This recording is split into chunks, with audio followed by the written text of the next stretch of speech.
Hello friends, welcome back to my channel. So it's the we learn channel and as you know I am Snehal.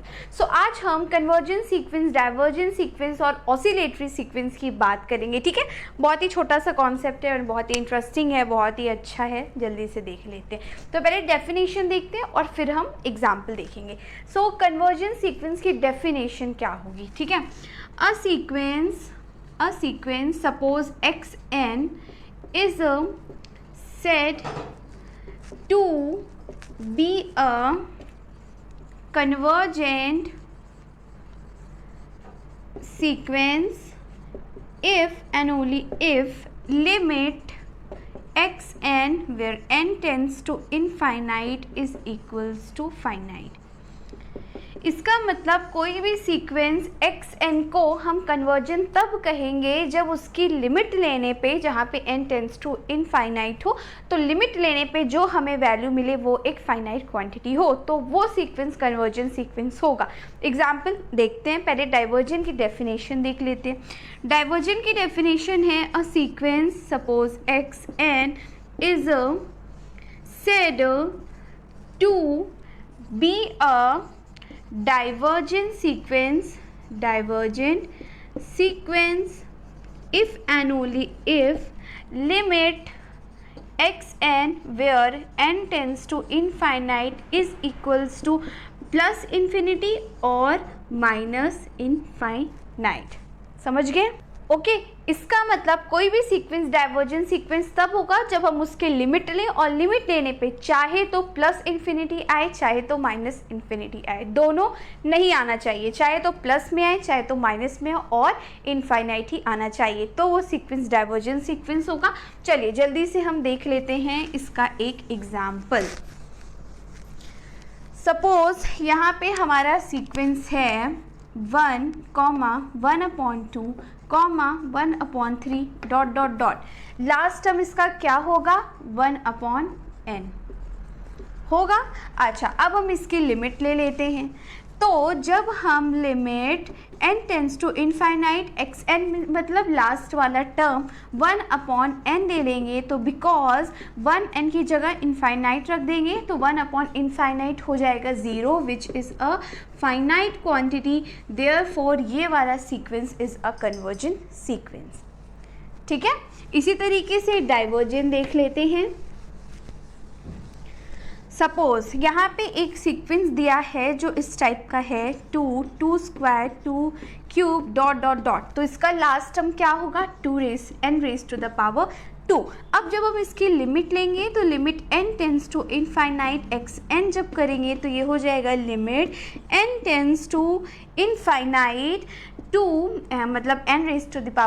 तो जब हम इसको solve करेंगे तो 2⁻∞ which is equals two plus infinite. Because देखिए यहाँ पे 2 जो भी है n के फॉर्म का है, तो जब हम इसका स्क्वायर करेंगे, क्यूब करेंगे या जो भी करेंगे हमें पॉजिटिव क्वांटिटी ही मिलेगी.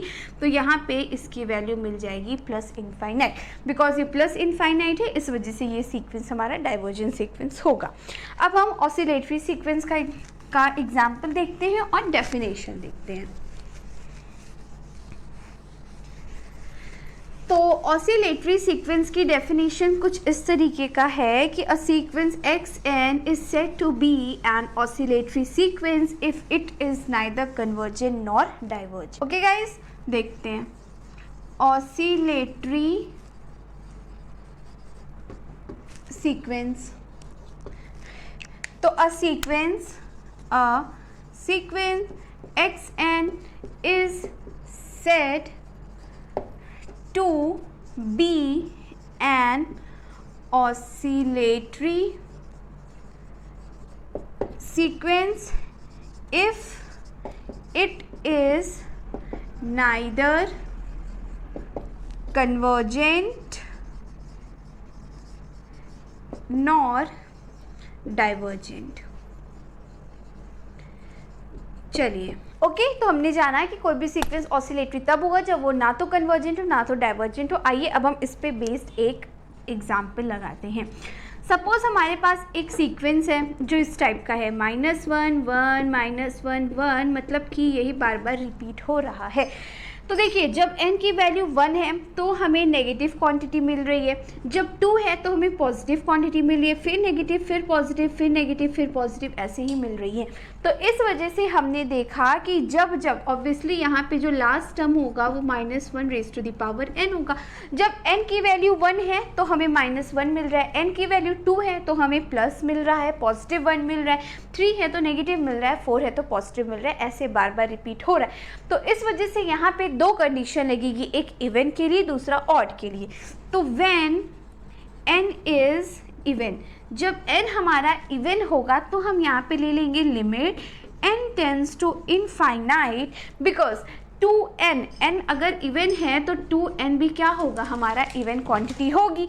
तो यहाँ पे हम इसको लिख लेंगे 2n, या इसकी जगह हम लिख लेंगे 2n raise to the power -1। Okay, अब जब हम क्या करेंगे, -1 raise to the power 2 into infinite करेंगे तो हमें पॉजिटिव क्वांटिटी मिल जाएगी, मीन्स ये हमारा हो जाएगा प्लस इन्फिनिटी। ठीक है, इसको देख के हमें अब यहाँ पे पॉजिटिव इनफाइनाइट मिलेगा। ठीक है, पॉजिटिव क्वांटिटी मिलेगी।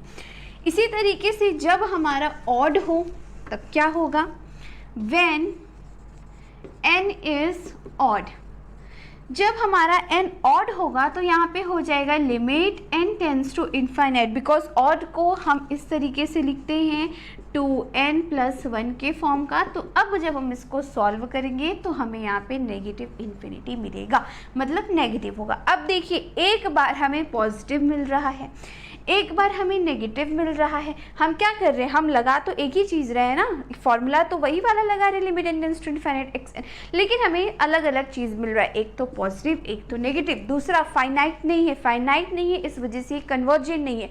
दूसरा डाइवर्जेंट का हमें क्या था डेफिनेशन की, चाहे तो पॉजिटिव होना चाहिए तो चाहे तो नेगेटिव होना चाहिए, तो यहाँ पे दोनों है, इस वजह से ये डाइवर्जेंट भी नहीं है, कन्वर्जेंट भी नहीं है, इस वजह से ये सीक्वेंस xn हमारा एन ऑसिलेटरी सीक्वेंस है।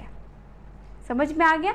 तो हम यहाँ पे लिख देंगे हेंस या since limit n tends to infinite -1 raise to the power 2n is not equals to limit n tends to infinite -1 power 2n + 1, therefore sequence xn is an oscillatory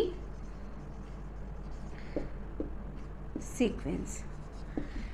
this is it guys, I hope समझ में आ गया। Okay, अगर कोई problem हो तो comment करके पूछ सकते हो आप लोग। ओके, आई होप समझ में आया। Will see you in my next video. तब तक चैनल को सब्सक्राइब करना, बेल आइकन को हिट करना, वीडियो को लाइक करना, शेयर करना। मिलेंगे नेक्स्ट वीडियो में, तब तक के लिए बाय बाय, टेक केयर।